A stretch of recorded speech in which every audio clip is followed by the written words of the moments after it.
bakunzi ba Burundi Blessed Family TV ndabaramukije cyane.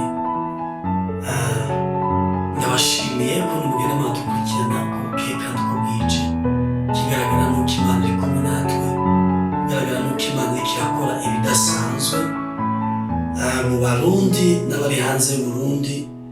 Hari ivyo Imana iragenda ikora.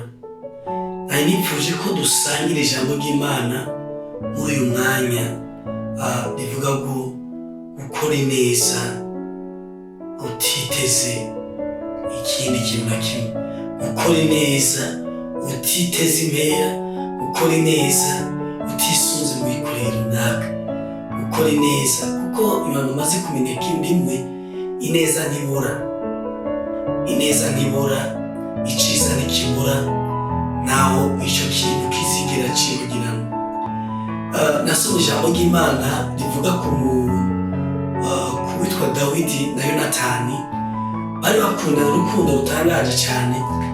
Ibyiza Yonatani yakoreye Dawidi, Dawidi yagiye kubisubiza umwana wiwe w'ikimuga yari yarasigaye, arabimutura, kandi uyu mwana ntiyarazi ibyari byarabaye hagati yiwe na se, yavyumva ku matwi gusa, ariko ineza iramushikira.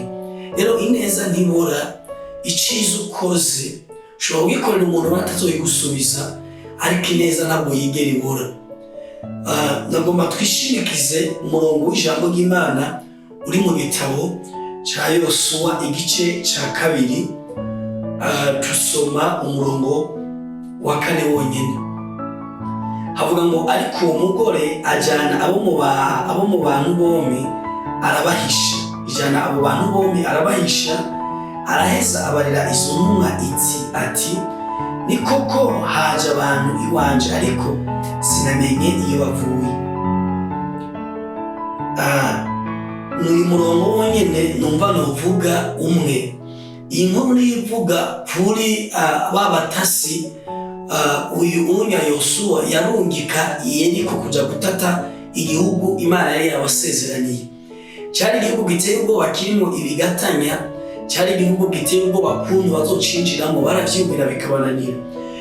Yosuwa rero mu visionnaire cyane nk'uwo Imana yari yabashize imbere, arungika abantu ati shika Yeriko mutate kino gihugu, muzoza mutubwira kuntu kimeze.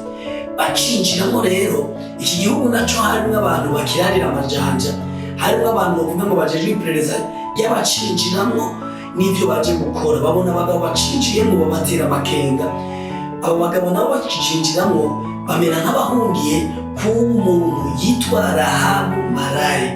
Bakigishikamo Rahabu Maraye arabakira arababika.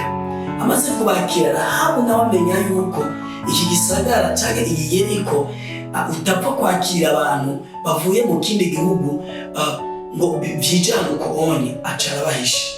Ahanya ariko aratanga amakuru, abantu ariko arabwira ngo nabonye abantu baza, ariko sinamenye ikamanganiro ryabo, sinamenye kuntu vyagenze. Uyu muntu ariko aradefanda za ntumwa b'abatasi barungikwa na Yosuwa ni Rahabu Maraye. Hari ibintu bibiri bitangaje muri iyi nkuru. Uyu muntu ni Rahabu Maraye, umumaraya atazi n'ivy'Imana. Ikindi kigira kabiri, uyu muntu yari mu bwoko bwabo muri iki gisagara c'Yeriko, nta nico bapfa basana n'ubwoko bwarungitswe na Yosuwa. Ariko muri we havyukamo umutima wo kugira neza, muri we havyukamo umutima wo kumva ko aba bantu yobahishira. Harimo amareso abiri.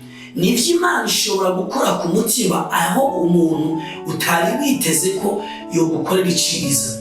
Mbona kukubwira uri kurankurikirana, Imana yawe hari igihugu runaka Imana ishobora kukwinjizamo, igihugu cy'amasezerano yawe, igihugu c'ivyo yagusezeraniye, ishobora gukoresha umuntu uwo ari we wese. Ikindi kigo cyakwiye gukura muri iyi nkuru nuko uko uri kose utiteye ku mafuti yose ufise, usohora ugendera ku kintu cyo kugirira impuhwe ingenzi, kugirira impuhwe abandi, kugira umutima w'urukundo abandi.